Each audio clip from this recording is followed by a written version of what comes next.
അഭിലാഷ് മനാഫുമായി സംസാരിച്ചുകൊണ്ടിരിക്കുകയായിരുന്നു. അഭിലാഷ് മനാഫ് പറഞ്ഞതിൻ്റെ പ്രസക്ത ഭാഗങ്ങൾ നമ്മൾ കേട്ട് കഴിഞ്ഞിരുന്നു. ഈ ക്രാഷ് ഗാർഡ് അർജുൻ്റെ ട്രക്കിലേതാണെന്ന് സ്ഥിരീകരിക്കുന്നുണ്ട്. മറ്റു പല ഭാഗങ്ങളും കിട്ടുന്നുണ്ട്. ഇതൊക്കെ തിരിച്ചറിയാൻ പറ്റുന്ന നിലയിലാണോ?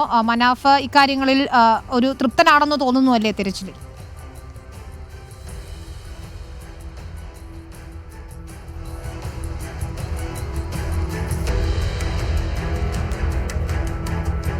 ഇപ്പോൾ മനാഫ് പറയുന്നത് സാധാരണഗതിയിൽ ഈ ഭാരത് ബെൻസിൻ്റെ കൂടെ വരുമ്പോൾ ഇതിന് വെള്ളയും കറുപ്പും നിറമായിരിക്കും ഉണ്ടാവുക. അതിനുശേഷം ഈ ക്രാഷ് ഗാർഡിൽ ഇവർ റിഫ്ലക്ടർ ഒട്ടിക്കാറാണ് പതിവ്. അത് വെള്ള നിറത്തിലുള്ള റിഫ്ലക്ടറാണ് ഒട്ടിച്ചിരിക്കുന്നത് എന്നാണ് പറയുന്നത്.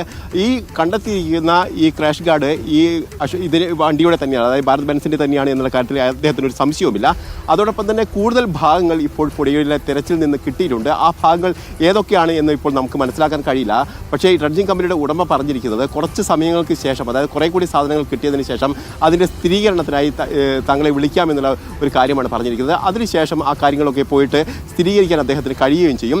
ഏതായാലും അതിനു മുമ്പായി തന്നെ ഇപ്പോൾ ഈ ക്രാഷ് ഗാർഡ് ഈ ഭാരത് ബെൻസിൻ്റെതാണ് എന്നുള്ള സ്ഥിരീകരണം ഉണ്ടാകുന്നത്. പ്രത്യേകിച്ച് റിപ്പോർട്ട് TV ആണ് ഇക്കാര്യം ആദ്യമായി പുറത്തേക്ക് കൊണ്ടുവരുന്നത്. ആ ദൃശ്യങ്ങൾ കണ്ടുകൊണ്ട് തന്നെയാണ് മനാഫ് പറയുന്നത് ഇത് ഭാരത് ബെൻസിൻ്റേത് തന്നെയാണ്, അർജുൻ ഓടിച്ച ട്രക്കിൻ്റെ ഭാഗമായിട്ട് തന്നെയാണ്. ഇതിൽ ഏറ്റവും ആശ്വാസകരമായ ഒരു കാര്യം എന്നുള്ളത് കഴിഞ്ഞ 2 മാസത്തെ തെരച്ചിൽ നടത്തുമ്പോഴും അർജുൻ്റെ ട്രക്ക് എവിടെ എന്നുള്ള ചോദ്യത്തിന് ഉത്തരം ലഭിച്ചിരുന്നില്ല എന്നുള്ളതാണ് വസ്തുത.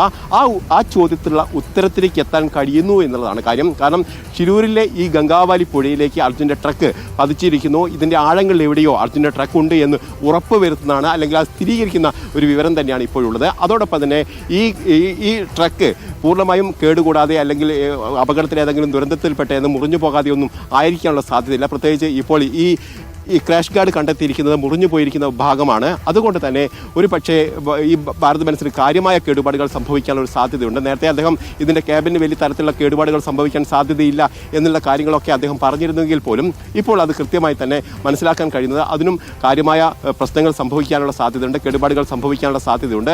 അതുകൊണ്ട് തന്നെയാണ് ഇത്തരത്തിൽ ക്രാഷ് ഗാർഡൊക്കെ മുറിഞ്ഞു പോയിരിക്കാനുള്ള സാധ്യത കൂടിയുള്ളത്. ഏതായാലും തെരച്ചിൽ വളരെ ദ്രുതഗതിയിൽ തന്നെ മുന്നോട്ട് പോകുന്നു. കാരണം ഇന്ന് രാവിലെ 9 മണിക്ക് തുടങ്ങിയ ഡ്രഡ്ജിംഗ് ഒരു ഇടവേളകളില്ലാതെ തന്നെയാണ് ഇപ്പോഴും മുന്നോട്ട് പോകുന്നത്. പ്രത്യേകിച്ച് നാവികസേനയുടെ നിർദ്ദേശപ്രകാരമുള്ള തെരച്ചിലാണ് ഇപ്പോൾ നടക്കുന്നത്. പ്രത്യേകിച്ച് ആ കോൺടാക്ട് പോയിന്റ് 1ഉം 2ഉം കേന്ദ്രീകരിച്ചുള്ള തെരച്ചിലേക്ക് ഇപ്പോൾ സാധ്യമായിരിക്കുന്നു. അതായത് തുടക്കം മുതൽ പറയുന്ന ഒരു കാര്യത്തിലേക്ക് ഇപ്പോൾ മാത്രം, അതായത് 4ാം ദിവസത്തിലേക്ക് എത്തുമ്പോൾ മാത്രമാണ് തെരച്ചിലേക്ക് കടക്കാൻ കഴിയുന്നത്. കഴിഞ്ഞ 3 ദിവസവും ദിശാസൂചനയില്ലാതെ അല്ലെങ്കിൽ ദിശാബോധമില്ലാതെ ഒരു ഏകോപനമില്ലാതെയുള്ള തെരച്ചിലായിരുന്നു നടന്നത് എന്നുള്ളതിൻ്റെ കൃത്യമായ ഉദാഹരണം കൂടിയാണ് ഇപ്പോൾ വരുന്നത്. ഏതായാലും അർജുൻ്റെ ഭാരത് ബെൻസ് വളരെ പെട്ടെന്ന് തന്നെ കണ്ടെത്താൻ കഴിയുമെന്നുള്ള ആശ്വാസകരമായ കാര്യം കൂടിയാണ് നമുക്ക് ഇവിടുന്ന് റിപ്പോർട്ട് ചെയ്യാൻ കഴിയുന്നത്.